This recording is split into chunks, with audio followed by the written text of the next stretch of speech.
kenapa kita dalam kondisi sekarang, ya, sebagai hasil dari sebuah strategi 10 tahun yang lalu, 15 tahun yang lalu. Ya. Menurut saya, Pak Yusuf, 15 tahun yang lalu itu ada debat antara para elit-elit ekonomi, elit-elit politik. Ya, yang mana yang lebih bagus untuk ekonomi, yang mana lebih bagus untuk mensejahterakan masyarakat. Ya, sistem yang otoriter atau sistem yang demokratis.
Dari ahlinya ini, ahli ekonomi, Jusi, Bapak Tom Slembong.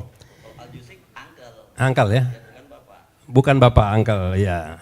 Kan sekarang ini bukan hanya di media yang saya lihat, tapi bahkan di dalam debat pun nama Tom Slembong disebut-sebut sampai 2 kali.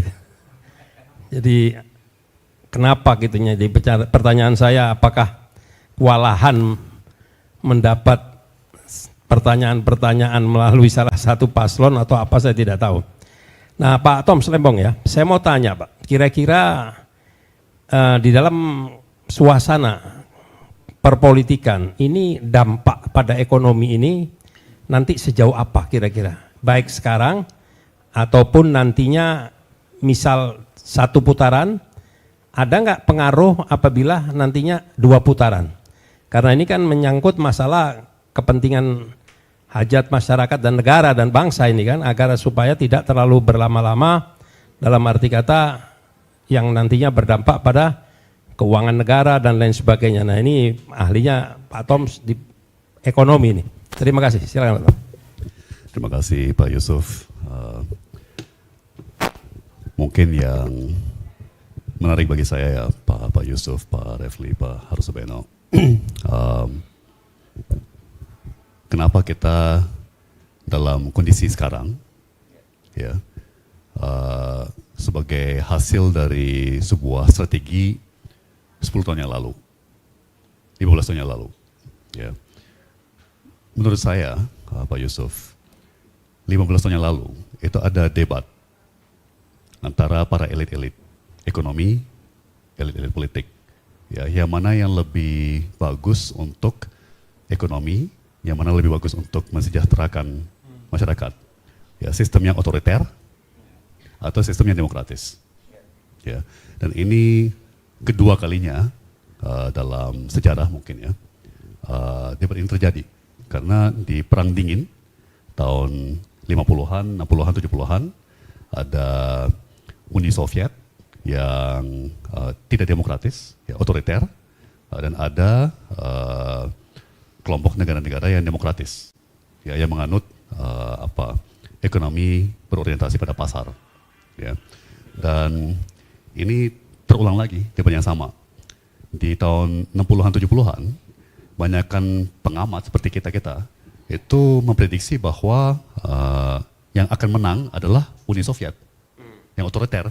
Ya, karena dianggap disiplin satu komando, ya kan, tidak terlena oleh polemik dan banyak debat, ya kan, pokoknya ya kan. Sementara negara-negara demokrasi dianggap gaduh, berantakan, terlalu bebas, ya kan, manja, atau saya nggak tahu bahasa Indonesia tepatnya apa ya, decadent itu apa ya, decadent,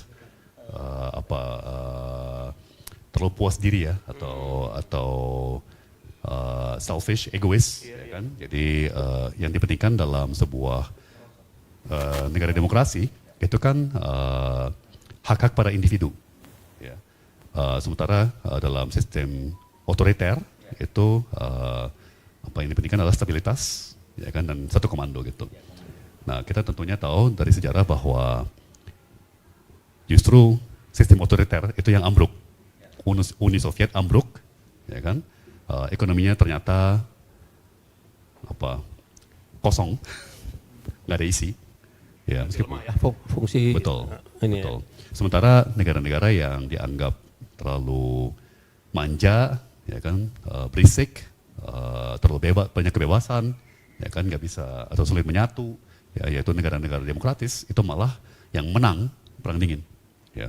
Nah, sejarah terulang lagi kan, katakan 2005, ya 2005 sampai 2010. Itu semua orang di seluruh dunia terpesona dengan mencuatnya ekonomi Tiongkok, ya kan. Kemudian tidak lama setelah itu 2015 mulailah mencuat ekonomi Vietnam, yang juga bukan negara demokrasi ya, juga single party rule, ya, satu partai yaitu Partai Komunis yang menguasai semuanya. Ya, tidak ada pemilu, ya kan. Nah, mereka majunya cepat sekali, ya, dan sebenarnya sih masih sampai sekarang ya. Mungkin banyak video-video, lihat tuh kereta cepat di Tiongkok kayak apa, ya, lihat tuh infrastruktur di Tiongkok seperti apa, ya kan, lihat tuh mereka bisa bangun sebuah kota besar dalam hanya berapa tahun, ya kan. Dan Tiongkok sudah menjadi pabriknya dunia, ekspornya coba lihat seperti itu. Terus Vietnam, ya kan, maju begitu cepat, juaranya narik investasi, ya.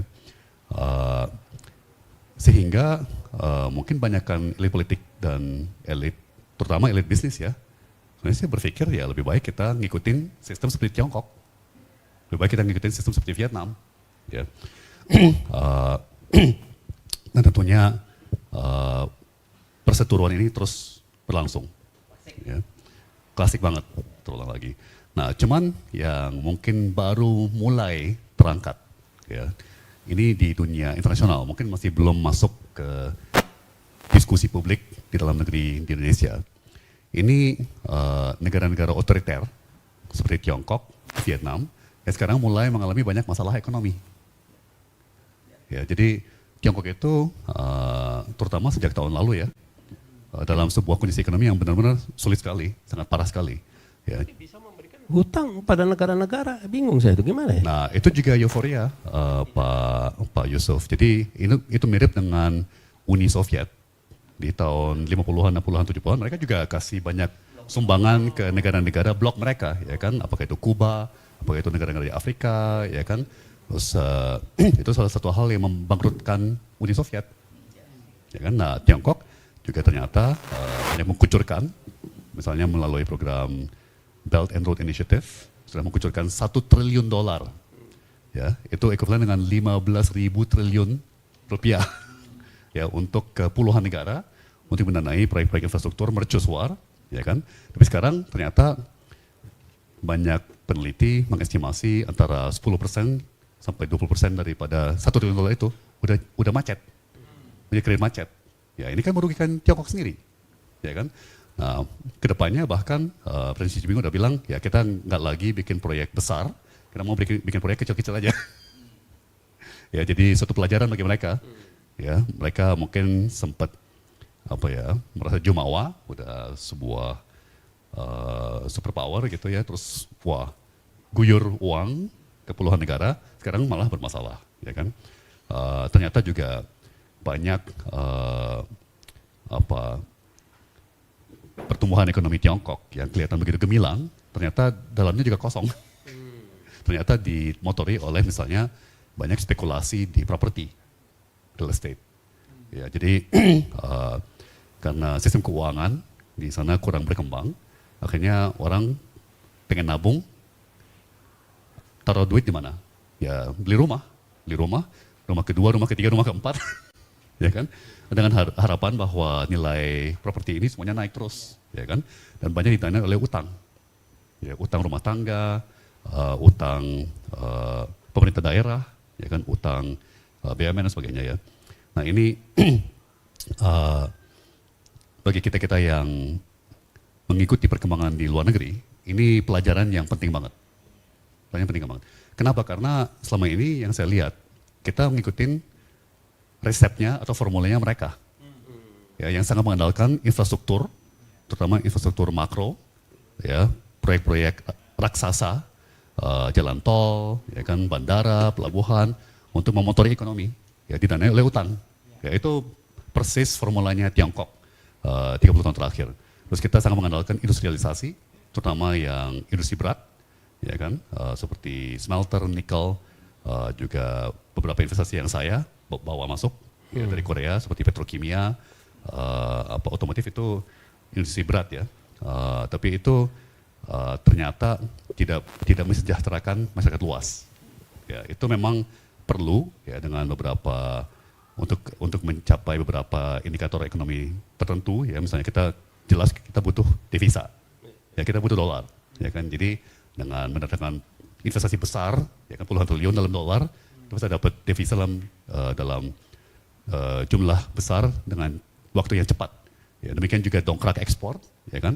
Tapi itu tidak merembes ke kebanyakan masyarakat luas. Seperti tadi Pak Harsubeno menggunakan istilah trickle down, ya. Jadi tidak ada multiplier efeknya ya, tidak merembes, manfaat-manfaatnya itu hanya dinikmati segelintir orang saja, ya terutama elit politik yang punya konsesi-konsesi, ya seperti tambang nikel, tambang batu bara, konsesi sawit, ya kan dan sebagainya.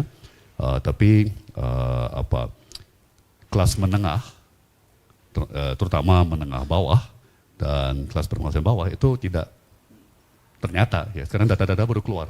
Ya, itu kelas menengah stagnan dan bahkan mungkin menciut dalam 10 tahun terakhir.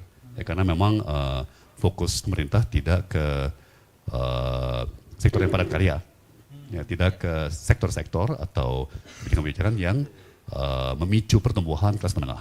Ya. Nah ini menarik.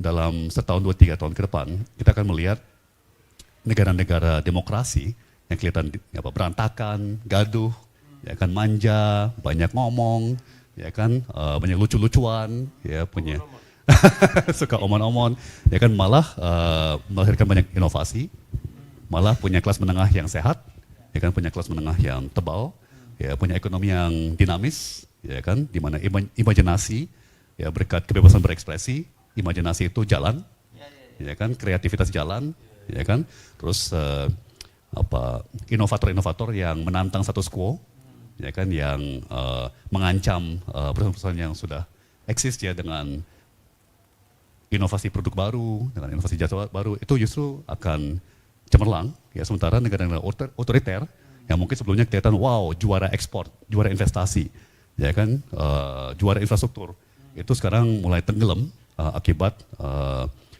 begitu banyak utang yang mereka ambil atau karena mereka ternyata tidak sanggup untuk membangun industri-industri kreatif, ya tidak sanggup untuk melahirkan inovasi-inovasi.